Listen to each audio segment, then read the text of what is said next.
De um estagiário brilhante preso dentro de um adolescente mutante a um herói de guerra de árvore de Natal, de um filme que Rick literalmente reescreveu por despeito. Isto foi o que aconteceu a cada personagem de Rick e Morty que importou por um episódio e nunca mais importou. Começando com a Annie, Morty encontrou o amor em um cadáver gigante e nunca mais falou sobre isso. Annie era uma estagiária de uma barraca de churros, trabalhando dentro do corpo em decomposição de um morador de rua chamado Reuben. Ela fazia parte da equipe do Doutor. A equipe de Shannon Bloom mantém o Anatomy Park, o parque temático experimental de Rick que apresentava uma cepa mortal de gonorreia e piratas do pâncreas. Por alguma razão, Morty se apaixonou no momento em que a conheceu. Ela era inteligente, corajosa e realmente competente. E mesmo depois de Ponte o acusar de ter 12 anos, Morty fez questão de esclarecer que tinha 14. O que começou como um desastre surpreendentemente funcionou a favor de Morty. Quando a gonorreia atacou, ele lembrou que os intestinos estavam cheios de gás e sugeriu acender um fósforo para explodi-los. Annie percebeu, mas o que mudou tudo foi quando Poncho tentou contrabandear a peste bubônica. Morty o confrontou e Poncho respondeu agarrando Annie e colocando uma faca em sua garganta. Então Morty saltou sobre ele, fazendo Poncho cair em uma piscina de ácido estomacal. Foi quando Annie passou de desinteressada a completamente interessada nele em minutos. Os dois trocaram um beijo antes de serem ejetados da cavidade torácica de Reuben. Mas no momento em que voltaram para a garagem do Rick, Morty perdeu a chance de perder a virgindade. Annie disse a Rick que ela é qualificada para reconstruir um parque de anatomia mais seguro, e Rick a encolheu para ser usada em um novo projeto. Morty ficou horrorizado e Rick disse que ele escapou por pouco e foi isso. Annie era um potencial interesse amoroso, alguém por quem Morty arriscou a vida e que nunca mais foi vista. Para uma garota que sobreviveu dentro de um cadáver, ela merecia mais de um episódio. Mas Rick não se importava, e eventualmente Morty também se esqueceu dela. E se Morty esqueceu Annie tão rápido, espere até ver o que aconteceu com a primeira pessoa que ele matou, Frank Palick. Ele sacou uma faca para Morty. Rick o congelou, Summer perdeu a chance de ficar com ele e a série nunca mais tocou no assunto. Frank Palick foi o valentão de Morty no ensino médio e a primeira pessoa a morrer em Rick e Morty. No episódio piloto, Frank encurrala Morty no corredor, saca um canivete e o acusa de chamá-lo de pobre. É um confronto unilateral e Morty parece aterrorizado, até que Rick se aproxima casualmente, congela Frank e arrasta Morty como se nada tivesse acontecido. Summer entra momentos depois e flerta com Frank, completamente alheia ao fato de que ele está paralisado e seu corpo se desequilibra. Seu corpo inteiro se estilhaça no impacto e Frank Palick se parte em 1000 pedaços pelo corredor da escola e ninguém para processar. Da próxima vez que o vemos, ou pelo menos a memória dele, é com Summer e seus colegas de turma no corredor da escola, realizando um pequeno memorial enquanto Jerry e Beth assistem ao espetáculo, dando-lhe uma cena de luto e depois o apagando da existência. Frank nunca mais é mencionado. A morte de Frank no episódio piloto é basicamente como a série trata os personagens de uma única vez. Rick e Morty estabeleceu no primeiro minuto que a vida é barata, as ações não têm consequências e a morte é apenas mais uma piada. Frank Palick foi a primeira vítima da indiferença de Rick e o primeiro exemplo da construção de mundo fria e calculista desta série. Se o primeiro cadáver não significou nada, espere até ver o que aconteceu com o Jerry que comandava o multiverso. Chefe Jerry. Ele tinha barba, jaqueta de couro e um império interdimensional, mas ainda assim conseguiu uma corrida. Como qualquer outro personagem avulso da série, o chefe Jerry não era apenas mais um perdedor inseguro preso na Jerry Bore. Ele era um sobrevivente. A série deu a entender que sua família partiu em uma aventura e nunca mais voltou. Então, ele construiu algo na ausência deles e transformou a residência Smith em uma Grand Central, um centro para outros Jerrys abandonados viajando pelo multiverso. Ele os organizou, os armou, os fez pagar para usar as rotas de portal que controlava. E ele fez a única coisa que o Jerry da linha do tempo principal provavelmente nunca conseguiria: escravizar um Rick viciado e fazê-lo cumprir suas ordens. Este Jerry também não pede desculpas, talvez porque use uma jaqueta de couro legal. Quando Multi Jerry e o nosso familiar Jerry da dimensão 5026 tentam voltar para casa, o chefe Jerry bane os dois porque Jerry não age de forma legal e ameaça o chefe. Então, uma perseguição começa. Guardas de Jerry, usando bandanas, atravessam os túneis do portal. Pela primeira vez, Jerry era o vilão, e meio que funcionou, mas não muito. No ato final, o chefe Jerry tenta matar os outros durante uma fuga por um saco de portal de estopa. Mas Multi Jerry corta a corda, desativando o portal e fazendo o boss Jerry despencar no vazio entre as dimensões, caindo no que parecia ser o nada. E o programa inteiro esquece que ele sequer existiu. O chefe Jerry era perigoso. Ele era eficiente. Ele foi o mais perto que qualquer Jerry já chegou do poder real. E o programa o apagou em segundos. Porque neste universo, mesmo o Jerry mais competente ainda é apenas uma piada. Se você gosta de personagens que aparecem uma vez e de alguma forma mudam a série, inscreva-se. Estamos apenas começando. Porque se um Jerry sedento por poder pode ser jogado no esquecimento, espere até ver o que aconteceu com a única mulher para quem Morty era literalmente perfeito. Jacqueline. Ela era a namorada perfeita. Bem-sucedida, solidária, deslumbrante. E ela só existia porque Morty foi à terapia. Jacqueline não era uma alucinação, ela era real. Mas a versão de Morty que ela amava não era. Em Descanso e Relaxamento, Morty tem toda a sua negatividade sugada em um spa alienígena, deixando para trás uma versão pura de si mesmo que é confiante, honesta, motivada e educada. Desintoxicação. Morty se torna tudo o que ele sempre quis ser. E com essa energia, ele se muda para Nova York, consegue um emprego bem remunerado na área financeira, compra um apartamento de luxo e começa a namorar uma arrecadadora de fundos de biotecnologia ruiva, chamada Jacqueline. Ela fala em cancelar grandes eventos só para passar mais tempo com ele. Ela o chama de sua alma gêmea. E Morty. Esta versão do Morty a trata como a coisa mais importante do mundo. Mas é claro que não dura. Rick encontra Morty, injeta nele sua negatividade, e o verdadeiro Morty retorna, que é desajeitado, inseguro e bagunceiro. O tipo de criança que não consegue aguentar a felicidade por mais de 5 minutos. Ele termina com Jacqueline na hora porque, bem, esse é o verdadeiro Morty. Mas Jacqueline lida com isso surpreendentemente bem. Ela fica com o apartamento e o agradece pela honestidade, e nunca mais se ouviu falar dela. Mesmo quando Morty reflete sobre amores perdidos mais tarde na temporada, ele a ignora completamente. A série constrói um romance perfeito, dá-lhe cerca de 40 segundos de tela e o apaga.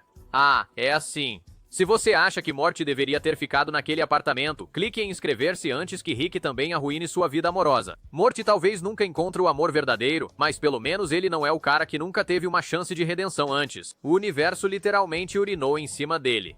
Mestre do Mijo. Ele morreu como uma piada, foi lembrado como um herói e depois foi esquecido por todos, inclusive pela série. Peacemaster foi introduzido como um dos muitos vilões de baixo escalão que tem uma rixa com Rick. Ele foi retratado como um supervilão de quinta categoria em um traje movido a urina que assediava Summer na mesa de jantar e desafiava Rick para uma briga. Mas em vez de Rick responder, Jerry interveio e realmente o venceu na frente de todos. Da próxima vez que alguém verificar o mestre da mijada, ele estará morto. E essa piada de xixi de repente se torna um dos momentos mais sombrios da série. Rick encontra o corpo e, num raro momento de culpa, veste o traje e assume a identidade de Peacemaster, redimindo-o ao salvar vidas, impedir crimes e construir um falso legado de heroísmo. Um homem que morreu em desgraça era agora lembrado como um mártir. Todo mundo acredita na história até que todos descobrem que era o Rick no traje de mijo. E então ele conta a verdade a Morty. É quando as coisas começam a desmoronar. Jerry percebe sua necessidade de provar-se, levou um homem ao suicídio, e todo o enredo é abandonado. Ninguém mais menciona Peacemaster. Esse é o jeito Rick e Morty. Peacemaster queria ser lembrado, mas foi esquecido assim que os créditos subiram. E se morrer te transformar numa piada, então espere até conhecer o eco-guerreiro que transformou uma instalação de mineração em cinzas. Planetina. Ela incendiou a casa de um congressista, matou 300 mineiros, e ainda assim acabou sendo a que foi abandonada. Planetina foi a versão distorcida de Capitão Planeta em Rick e Morty, convocada por 4 manipuladores infantis usando anéis elementais e usada como um produto literal. Ela era um PSA ambulante sobre mudanças climáticas com um figurino chamativo, frases de efeito recicladas e poderes mortais. Mas quando Morty a conheceu, ela não era uma piada. Ela era tudo em que ele acreditava. Gentil, idealista, poderoso e pronto para lutar por um mundo melhor. Eles se apaixonaram rapidamente. Morty matou os Tinotier só para libertá-la. Ela o chamou de namorado em rede nacional e eles se beijaram no céu. Deveria ter sido o começo de algo grande, mas a liberdade a mudou. Sem as lágrimas de Tina, Planetina não tinha freios. Ela furou pneus para impedir a poluição. Ela incendiou a casa do congressista. E quando um grupo de mineiros se recusou a parar de perfurar, ela incendiou o local inteiro, matando 300 pessoas, enquanto Morty assistia horrorizado. Então Morty fez a coisa sensata e terminou com ela. Ela implorou para que ele entendesse, mas ele não entendeu, e ela saiu voando chorando, para nunca mais ser vista. Planetina tinha poder, trauma e uma mensagem real, mas a série a retratou de forma negativa e simplesmente seguiu em frente. E se uma deusa que salva planetas pode desaparecer tão facilmente, espere até ver o animal de estimação que destruiu a Terra em menos de 60 segundos. Sr. Frundles. Ele disse uma frase, mordeu uma pessoa e acabou com o mundo em menos de 1 minuto. Sr. Frundles estava preso numa jaula na garagem do Rick. Rick mencionou que ele era meio fofo, mas não deu detalhes. Ele foi tratado como apenas mais um animal de estimação estranho até que Jerry o soltou. No momento em que Frandles o mordeu, Jerry se transformou. Depois os móveis, depois a casa. A infecção se espalhou instantaneamente, consumindo tudo à vista. Edifícios, pessoas e objetos foram todos sobrescritos em cópias do Sr. Frandles. Era menos um vírus e mais uma reescrita em grande escala da realidade. Jerry foi o primeiro a sofrer mutação, depois o sofá, depois as paredes. Frandles não se espalharam como um vírus. Ele reescreveu a realidade. Em segundos, a infecção saltou do tecido orgânico para objetos inanimados e estava consumindo a casa inteira. Rick deu uma olhada, gritou para todos entrarem no carro e abandonou a Terra C-3031 sem hesitação. Mais tarde, na linha do tempo da série, está implícito que o Sr. Frandles acabou morrendo, possivelmente de velhice ou falta de recursos, e a Terra se recuperou lentamente. Mas em Solarix, ele causou um dos eventos de extinção planetária mais rápidos da série. Se você chegou até aqui, já sabe que um episódio desta série é o suficiente para reescrever as regras. Clique em inscrever-se para não perder os que escaparam. Quer dizer, se algo tão mortal pode ser ignorado sem pensar duas vezes, espere até você conhecer o peido. Um pum telepático, veja bem. Peido. Pum não era o seu nome verdadeiro. Foi um insulto que Rick proferiu no meio da perseguição. Mas o nome pegou. Ele era uma nuvem gasosa telepática flutuante de outra dimensão, mantida em contenção e marcada para assassinato. Rick vendeu a arma de antimatéria para Chromopolos Michael para conseguir flurbos suficientes para passar o dia jogando videogames em Blips and Cheats.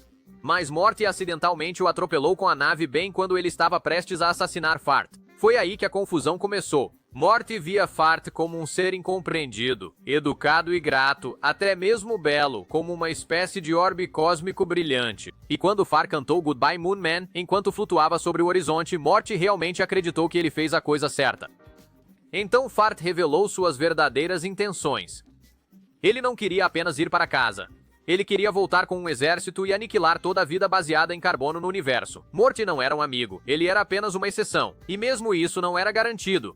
Então Morty puxou o gatilho. Ele usou a mesma arma de antimatéria que Rick vendia por trocados e vaporizou a criatura que arriscou tudo para salvar. E Pum nunca mais foi mencionado. Fart viu um dos arcos de episódio único mais dramáticos de toda a série. Ele custou milhares de vidas. Manipulado, Morty revelou um plano de extinção galáctica e ainda assim teve menos encerramento do que um Cronenberg. Um Pum quase aniquilou o universo e foi apagado no meio da frase. Mas o próximo cara queria energizar sua cidade e acabou entrando em guerra com Rick. Zip Zanthorp. Ele construiu seu próprio universo, alegou ser mais inteligente que Rick e ainda assim ficou preso em uma bateria por metade do episódio. Zip era o homem mais inteligente do seu mundo até conhecer Rick. Quando a nave de Rick avariou, ele arrastou Morty para dentro da bateria do carro para verificar a fonte de energia. Foi lá que eles encontraram Zip, um cientista brilhante que acabara de criar seu próprio mini-universo dentro do microverso. Ele era arrogante, respeitado e rodeado por pessoas que o aplaudiam. A princípio, Zip tratou Rick como um forasteiro primitivo. Ele chamou a tecnologia de Rick de ultrapassada, sua energia de obsoleta, e exibiu um miniverso que funcionava exatamente como o que Rick havia construído antes dele. Mas quando eles investigaram mais a fundo e descobriram que Kyle estava trabalhando em um terceiro universo, Zep finalmente entendeu. Ele não era um gênio. Ele era um peão na bateria de carro de Rick, e foi aí que ele perdeu a cabeça. Ele atacou Rick, ficou preso em um terceiro universo. Depois de passar meses preso em uma caverna na montanha, ele construiu um traje mecânico de árvores e tentou derrubar Rick. Enquanto isso, Morty vivia entre canibais arbóreos e gradualmente enlouquecia por causa de terra, frutas e madeira flutuante. Eventualmente, Morty os forçou a trabalhar juntos e por um segundo pareceu que Rick e Zip finalmente haviam encontrado um ponto em comum. Então Zip tentou desistir assim que voltaram, mas Rick o impediu. Eles correram para a nave, e Rick venceu, e foi o fim da história. Zip, que poderia rivalizar com Rick em genialidade, tornou-se apenas uma lembrança porque nunca mais voltou ou se vingou. Zip criou um universo inteiro só para se sentir importante. Snuffles não precisava de um universo. Ele construiu um exército, mudou seu nome e quase transformou a Terra em um resort para animais de estimação. Focinho de neve. Ele começou como um cão de família bobo e terminou como comandante de um exército de mechs com planos de conquistar a Terra. Jerry reclamou que o cachorro era muito burro, então Rick montou um capacete que o deixou inteligente. Não se sente e espere, seja esperto. Leia livros, construa armas, comece uma rebelião. Inteligente. Não demorou muito para Snuffles aprimorar sua voz, construir um tradutor e contar à família seu novo nome Bola de Neve, porque sua pelagem é bonita e branca. Então ele começou a construir primeiro um traje mecânico, depois um exército de robôs e em seguida uma revolta. Ele percorreu o bairro, dominou a cidade e começou a questionar sobre escravidão, crueldade porque os humanos um dia pensaram que estavam no comando. Morty tentou impedi-lo, mas não conseguiu. Rick também tentou e acabou drogando Morty numa última tentativa de fazer o cão recuar por culpa.